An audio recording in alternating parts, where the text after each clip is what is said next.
Supreme court میں ایک case کی ہیئرنگ کے دوران جس میں کہ ویڈیو لنک پہ عمران خان صاحب بھی شامل تھے، تو سپریم کورٹ کے ججز نے عمران خان صاحب کو کہا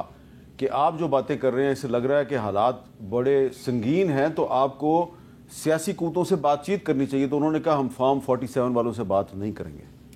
تو اس کی بھی وجہ ہے نا، اس کے پیچھے ایک منطق ہے۔ اب دیکھیں یہ ہمیں راہ دکھاتے ہیں کہ جی اگر آپ کو مسئلہ ہے ریگنگ، ابھی جیسے انہوں نے کہہ دیا کہ جی مولانا کا مینڈیٹ جو ہے وہ تو تحریک انصاف نے چرایا ہے تو ان کو تحریک انصاف پر بات کرنی چاہیے۔ نہیں، کسی ہم یہ بات نہیں کر رہے ہیں، ہم سسٹم کی بات کر رہے ہیں۔ اب اس سسٹم میں ہمیں اپراہ دکھاتے ہیں کورٹس کی، ہمیں اپراہ دکھاتے ہیں الیکشن کمیشن کی، ہمیں اپراہ دکھاتے ہیں الیکشن ٹریبیونلز کی۔ حال یہ ہے کہ آپ الیکشن ٹریبیونل بنانے کو تیاری کوئی نہیں ہے۔ لاہور ہائی کورٹ کے چیف جسٹس صاحب نے آپ کو نام دے دیے، یہاں تک کہ انہوں نے یہ کہہ دیا تھا کہ اگر 7 دن کے اندر آپ نہیں ان کو اپوائنٹ کریں گے تو وہ اپوائنٹڈ تصور کیے جائیں گے۔ آپ نے جو ہے آرڈیننس لے آئے ہیں، وہ 7 دن کے اندر اچانک آرڈیننس آ گیا۔ اب آپ کو جو ہے ریٹائرڈ ججز کی ضرورت پڑ گئی۔ پہلے فارم 47 والے ایم این اے کے ساتھ آپ نے حکومت بنائی ہے، اب آپ فارم 47 والے ججوں کے ساتھ اپنے فیصلے لینا چاہ رہے ہیں۔ یہ تو زیادتی ہے، فارم 47 کے جج بھی بنا دیے آپ نے۔ سر ریٹائرڈ جج، جب دیکھیں سمپل سی بات ہے نا، اس کے اچھا آپ ریٹائرڈ ججوں کو فارم 47 والے جج کہہ رہے ہیں؟ سر عرض یہ ہے کہ جب حاضر سروس جج موجود ہے، جب چیف جسٹس صاحب آپ کو جج دینے کو تیار ہیں، وہ کہہ رہے ہیں کہ میرے پاس جج موجود ہے۔ ہاں اگر چیف جسٹس صاحب کہتے ہیں کہ میں جج سپیئر نہیں کر سکتا تو پھر آپ کرتے بات منطق بنتا تھا۔ جب حاضر سروس جج موجود ہیں، چیف جسٹس صاحب آپ کو 6 ججوں کے نام دے رہے ہیں کہ یار یہ میں نے جج آپ کو دیا، ان ججز کو ٹریبیونلز پہ لگائیں، ٹریبیونل میں فیصلے کریں، تو پھر آپ کے پاس کیا منطق ہے ان ججوں کو نہ لگائیں؟ جی بلال صاحب، پہلے تو ہم سن رہے تھے فارم 47 کے ایم این اے، اب زین قریشی صاحب نے فارم 47 کے ججوں کی اصطلاح بھی استعمال کیا، یہ نہیں شکر ہے ریٹائرڈ ججوں کو کہہ رہے ہیں۔ جی امن ویر صاحب چلیں، یہ تو ان کی ایک رائے ہے۔ میں بات کرنا چاہوں گا اس حوالے سے جو انہوں نے بات کی ڈائلاگ کے بارے میں کہ دکھانے کے دانت کچھ اور ہیں، کھانے کے دانت کچھ اور ہیں۔ دیکھیے پچھلے 5-6 سال میں آپ مجھ سے بہتر یہ ٹریک ریکارڈ نکال سکیں گے کہ پچھلے 2-3 دہائیوں میں سیاسی لیڈرز جو رہے ہیں، جو جماعتوں کے لیڈرز ہیں، مولانا فضل الرحمان صاحب ہیں، نواز شریف صاحب ہماری پارٹی کے قائد ہیں، زرداری صاحب ہیں، عمران خان اپنی پارٹی کے ایک سربراہ ہیں اور میجر پارٹی ہے۔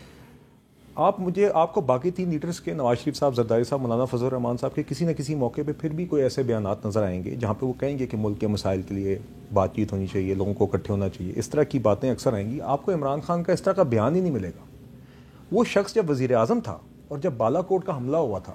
تو تب بھی اس بریفنگ کے اندر جو آرمڈ فورسز کے سربراہان دے رہے تھے، جس میں اپوزیشن لیڈر شہباز شریف صاحب بھی موجود تھے، اس میں وہ صرف اس وجہ سے چل کے نہیں آئے، 7 کمرے میں بیٹھے ہوئے تھے کہ ان کی ایگو نے ان کو اجازت نہیں دی۔ 16 ماہ کی حکومت کے درمیان بھی جب اس کشیدہ ماحول میں بھی جب الیکشنز کے اوپر ڈائلاگ کے لیے 2 ٹیمیں تشکیل دے دی گئیں تو عمران خان نے اس وقت بھی ہاتھ کھینچا۔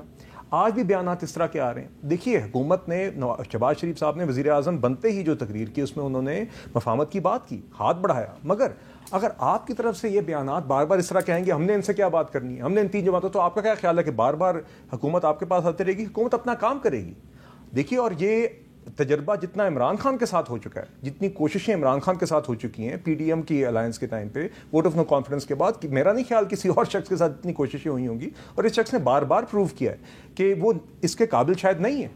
آج پھر بھی ہم سمجھتے ہیں، بیکاز یہ معاملہ ذاتیات کا نہیں ہے، کہ سیاسی جماعتیں جن کی نمائندگی ہے، جن کو لوگ ووٹ ڈالتے ہیں، وہ آپس میں بات چیت کریں گی تو ہی معاملات بہتر چلیں گے۔ مگر آج جب ہم یہ مفاہمت کی بات کہیں تھوڑی آگے چلتی ہے تو ان کی نمائندے زین صاحب میرے خیال سے پھر بھی ان کی جماعت میں انہوں نے ایک مناسب بات کی، آپ نے آگے سے خود ہی کہہ دیا کہ سپریم کورٹ میں تو عمران خان نے کہا ہم ان سے بات نہیں کریں گے۔ تو دیکھیے ان کی جماعت میں ایسے سوچ رکھنے والے لوگ ہیں، مگر وہ لوگ دے ڈونٹ پریویل، یہ ہم نے بار بار دیکھا ہے۔ اسی لیے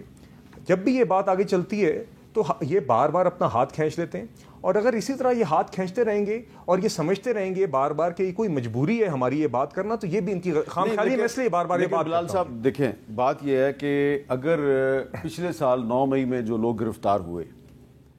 اگر 9 مئی کے الزامات ان پہ ثابت نہیں ہوتے اور عدالت ان کو رہا کرتی ہے، ان کو کسی اور کیس میں پکڑ لیا جاتا ہے۔ اچھا میر صاحب میں اس میں ایڈ کرتا ہوں، ہاں وہ میں اب میں بلال بھائی کی بات سے ایگری کر رہا ہوں۔ وہ کہتے ہیں مفاہمت کی انہوں نے بات کی، وہی والی بات ہوگی نا، کھانے کے دانت اور دکھانے کے اور۔ سر مفاہمت کی صرف بات ہوئی، وزیر اعظم پاکستان نے اسی تقریر میں جس کا یہ حوالہ دے رہے ہیں، انہوں نے فلور آف دا ہاؤس پہ کہا تھا کہ وہ لوگ جن کے اوپر 9 مئی میں کوئی چیز ثابت نہیں ہوئی، آپ نے کہا جی فیشل ریکگنیشن سافٹ ویئر استعمال کیا گیا، جیو فینسنگ کی گئی، شواہد اکٹھے کیے گئے، CCTV فوٹیج موجود ہے۔ آج 1 سال گزر گیا ہے جن کے اوپر آپ کو شواہد نہیں ملے،